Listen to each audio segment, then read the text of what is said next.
বিজেপিয়ে 90টাৰ পৰা 100টাৰ ভিতৰত সিট জিকিব আৰু খুব ধুনীয়াকৈ চৰকাৰ হৈ যাব।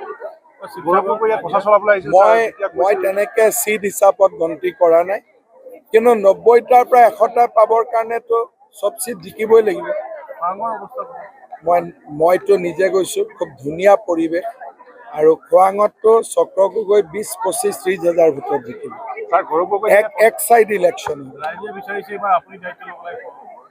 খোৱাঙত বহুত ভাল, মইতো খোৱাঙত গৈ আহিছো। যোৱা 3 দিন আগত মই খোৱাঙত গৈ আহিছো, বৰষুণৰ মাজতো 20,000 মানুহ বহি আছে। গতিকে খোৱাঙতো বহুত ভাল পৰিৱেশ। গৌৰৱ গগৈ যেতিয়া প্ৰচাৰ চলাবলৈ আহিছে ছাৰ, সমাজবাদী টাইমত কৈছে লোকসভা পুনৰাবৃত্তি হ'ব যোৰহাটৰ। মোৰতো কোনো আপত্তি নাই, কিন্তু লগত পুনৰাবৃত্তিও হ'ব আৰু কাম নকৰাৰো পুনৰাবৃত্তি হ'ব। এমপিক দেখা নোপোৱাও পুনৰাবৃত্তি হ'ব। এটাতো অকল পুনৰাবৃত্তি নহয়, ৰিজাল্ট পুনৰাবৃত্তি হ'ব। কিন্তু তেওঁক 2 বছৰ যে কোনেও দেখা নাপালে, আৰু দেখা নাপাব। কাম নহ'ল 2 বছৰ, একো নকৰিলে, আৰু নকৰিব। গতিকে মানুহে এইবিলাক চাই নাথাকে জানো? অকল প্ৰেছতটো ক'লে কাম নহ'ব।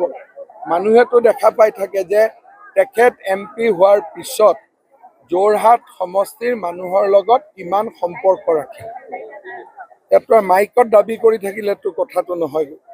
বিজেপিয়ে 90টাৰ পৰা 100টাৰ ভিতৰত সিট জিকিব আৰু খুব ধুনীয়াকৈ চৰকাৰ হৈ যাব।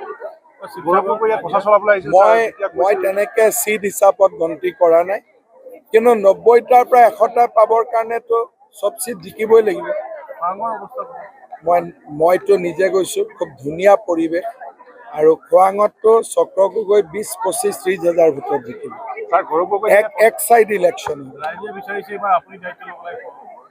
খোৱাঙত বহুত ভাল, মইতো খোৱাঙত গৈ আহিছো। যোৱা 3 দিন আগত মই খোৱাঙত গৈ আহিছো, বৰষুণৰ মাজতো 20,000 মানুহ বহি আছে। গতিকে খোৱাঙতো বহুত ভাল পৰিৱেশ। গৌৰৱ গগৈ যেতিয়া প্ৰচাৰ চলাবলৈ আহিছে ছাৰ, সমাজবাদী টাইমত কৈছে লোকসভা পুনৰাবৃত্তি হ'ব যোৰহাটৰ।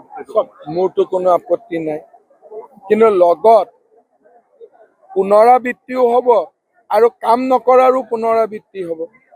এমপিক দেখা নোপোৱাও পুনৰাবৃত্তি হ'ব। এটাতো অকল পুনৰাবৃত্তি নহয়, ৰিজাল্ট পুনৰাবৃত্তি হ'ব। কিন্তু তেওঁক 2 বছৰ যে কোনেও দেখা নাপালে, আৰু দেখা নাপাব।